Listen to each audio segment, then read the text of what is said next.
In an ever-changing world, two constants remain: life and death. Each meaningless without the other, these two constants define our reality and add meaning to the lives we live. Critical to the life cycle of all living things, life and death remain powerful sources of inspiration for artists, musicians, writers, researchers, and people in general. Our ideas of death are shaped by a number of things. Religion, upbringing, and geographical location may all play a role in how we view death and the afterlife. But what happens after we die? This is a question that every religion has had a turn answering. It is something people have a tendency to obsess over and even capitalize on. In the United States, we have a complex relationship with our ideas of death and the afterlife and religion. Life moves quickly in the 21st century, and as we fill our lives with things and people, what space do we, as Americans, leave for death? It's not something we can buy ourselves out of, and we can ignore it, but death is always there. How do we grapple with and view the afterlife? What do our ideas about religion say about our culture? Is there a definitive spirituality that all Americans identify with? Is there a definitive answer to the question, what happens after we die? I'm not a religious person. My family never really went to church or anything.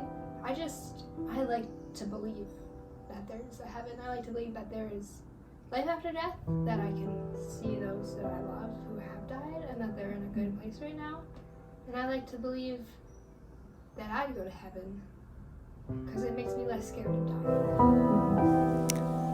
A survey showed that 73% of adults in the US believe in heaven, while 62% believe in hell. Of those who believed in heaven, 32% believe that people will go to heaven even if they don't believe in God. What does this actually mean, though? This data only gives us a clear picture of belief, does not give us a picture of what heaven might look like, or who might be there. It's hard to quantify such nuanced ideas of religion and death. Religion often has a set of rules for what happens after we die. But here in the United States, religion is complicated and changing. Christianity is viewed by many Americans as an essential part of being a virtuous citizen. And religious minorities who don't adopt common Christian values are seen as threatening to some Americans. Despite being a country built on immigration and ideals of freedom of expression, it seems as if the American identity is still tied to Protestant Christian beliefs. So if being a Christian is written into American cultural DNA, why do people move away from religion? One study proposes multiple reasons for why people seek to leave the church. This study found that some feel judged from within the church community, while others struggle with the morality of the church in contrast to their life. The study also found that people pulled away from church as their intellect grew, causing them to question God and their own beliefs in a more firm manner.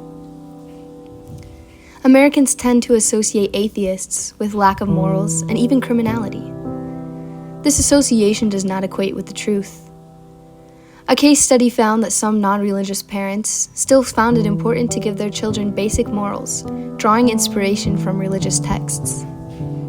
This idea, that religions can be diffused down to their core values without the institutionalism, is one that seems to be attractive to younger people. In fact, young people tend to be more open to religion that presents itself as tolerant and inclusive. Often, what turns young people away from religious ideals is the idea of religious persecution. Just because one is without religion does not mean they're without morals, or even void of ideas of the afterlife. While the United States may feel like a place that is rapidly declining in religious practice, statistics show that only 28% of US adults are void of a religious affiliation. This group is referred to as the nuns. Nuns is not quite the label of best fit, though. Interestingly, of these religious nuns, only 29% reject the idea of a higher power. Most nuns believe there is a God. They simply choose not to attend services.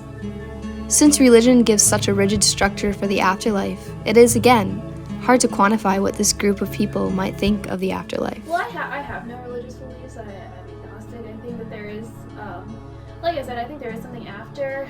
And I think mostly why I believe this is because I don't like the thought that, like, this is it. Like, I don't want to just think, like, this is all that there is and this is all that we get. Like, I feel like it's very hopeful to think that there's something after this, and it's more motivation to be like, enjoy this, because we don't know what's after this, but I like to think this.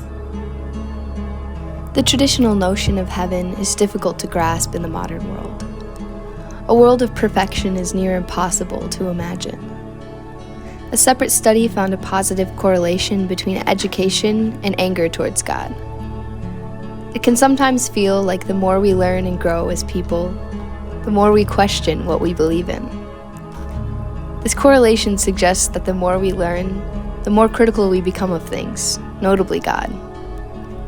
The study also found that people, even religious people, grow angry with God because of the unexplainable disasters that characterize our world. It seems as if anger towards God comes from anger towards the suffering on earth, which makes heaven harder to imagine. So I've grown up as a Christian, and so I do believe in heaven, but I don't believe in hell because I believe God loves all of his children the same, so how could he send anyone to hell? Yeah. I think everybody either has the capability to be good, and, like, I think bad people have a reason that they're bad. So I think unless you do some real terrible things, like terrible, most people go to heaven even if they're kind of bad, even if they're kind of assholes. But if they're really, really bad, I think people get reincarnated until they're good enough to go to heaven.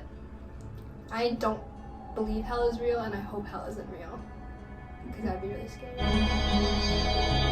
In today's world, it's hard to grapple with moral complexity. Data about beliefs in the afterlife is limited. It does not give us a clear picture of such a nuanced subject.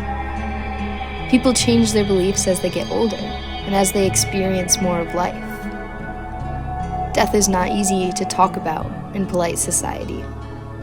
It is something we try our best not to even think about.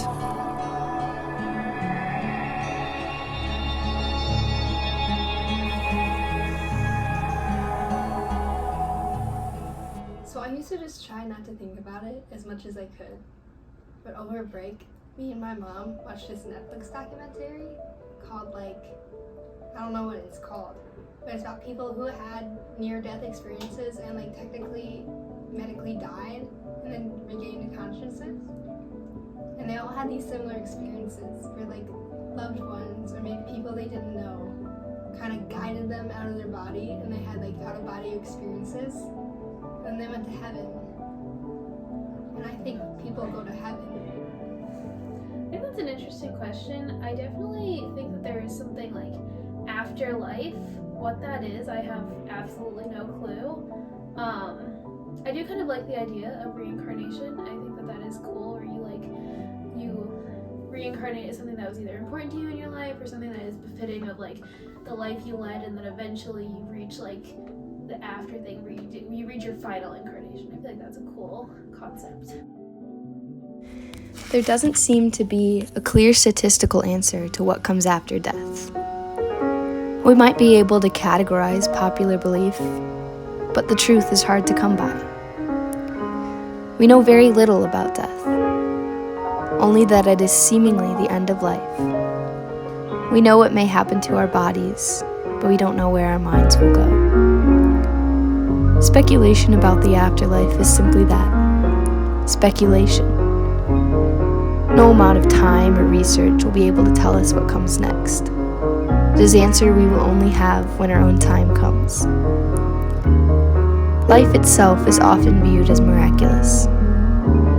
Maybe this means that the ending of life could be something just as incredible too. In the meantime, we can think about what comes next to provide ourselves comfort. What we choose to believe about the afterlife is merely a belief. It makes us wonder, will it really matter after we're gone?